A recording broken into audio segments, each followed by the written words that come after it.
when you're buying a business, you can reduce the immediate cash out at closing for the purchase by not purchasing the inventory of the business at that time.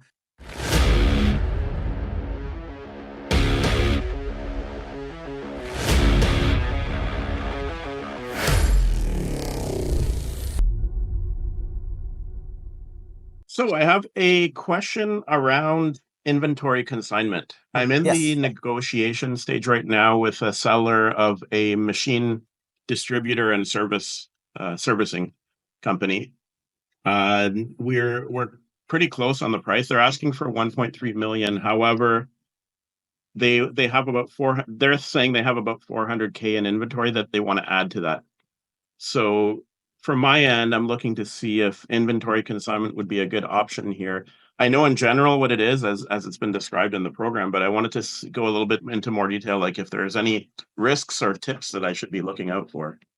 So for you as the buyer, there is less risk than there is to the seller generally, because under a straight consignment agreement, you would have a term of the inventory consignment. So just for everybody here that doesn't maybe know exactly what that is, sometimes when you're buying a business, you can reduce the immediate cash out at closing for the purchase by not purchasing the inventory of the business at that time. So you tell the seller, look, you'll continue to own the inventory, and then effectively I will pay you for it as it sells at cost. So if the inventory cost was 400,000 in this case, not the market value, not the sales value, but the actual cost of the inventory was 400K, that's what you would typically pay for it at closing.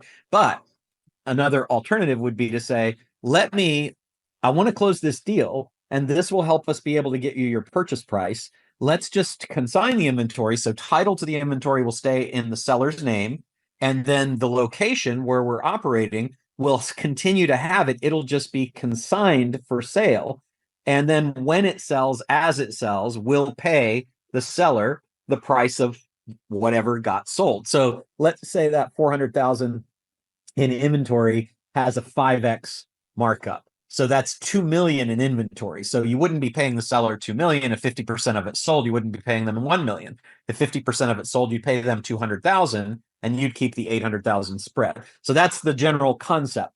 So for you, Nick, you would basically say to the seller, so that's how we're going to do it. That way I'm able to get you your purchase price, and I will pay you ideally monthly. I mean, if you have a nervous seller, you could pay them weekly to reduce their risk that you're going to sell it and then not pay them and not have the money.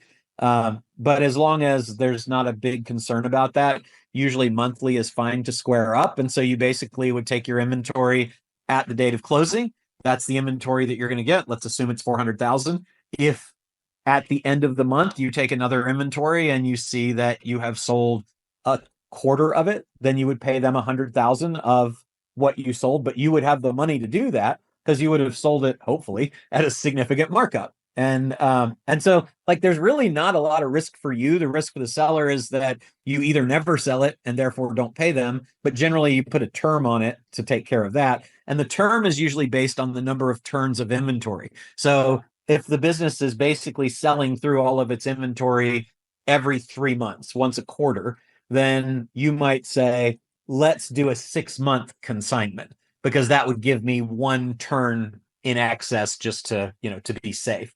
But that's generally, I would ask for a year, but definitely you don't want to have a period that is less than the time historically the business has taken to turn through 1 full cycle of inventory. Does that make sense? Yeah, so they're about 2 turns per year. Yeah, so you would want a year really to be safe. Okay. 9 months would be a fallback, but definitely not less than 6. So that's one thing. The risk for you would be that you don't allow yourself enough time to sell through a cycle of it. The second risk would be maybe that it wasn't sellable. But if it's part of the purchase price and structured correctly, then you're not obligated to pay 400,000 for it. You're obligated to pay whatever sells during that time. So that's for you a have that structured than if you were obligated to ultimately purchase it. So a true consignment agreement is the best for you. Less good for you would be the seller to say, well, I don't really want to consign it, but I will seller finance it for you over that period of time. And that's also a fallback position for you, but it's not as good as consignment because consignment might mean, hey, it doesn't sell because maybe some of the inventory is obsolete, right? Maybe it's dead inventory. Maybe it's, there's usually some amount of inventory that just isn't moving. Right. And so taking that into consideration, if you have an obligation to pay 400,000 for it, you might pay for inventory that you can't sell. Whereas on a consignment basis, you would only pay for the inventory that actually does sell. And then at the end of the term, you'd give them back any unsold inventory. Does that make sense? Yeah, I was thinking about like during the due diligence phase to kind of see what I expect that there's some inventory that's, either old or not sellable. Pretty much So I want always. to I want to raise that up at front so that they don't have full expectation that Yep. they'll get everything on it. Yeah. Okay. So and so consignment, you don't actually have to raise it if you don't want to with consignment. If you want to, you can say, and of course, Yeah. anything that doesn't sell, then I'll give back to you at the end of the term.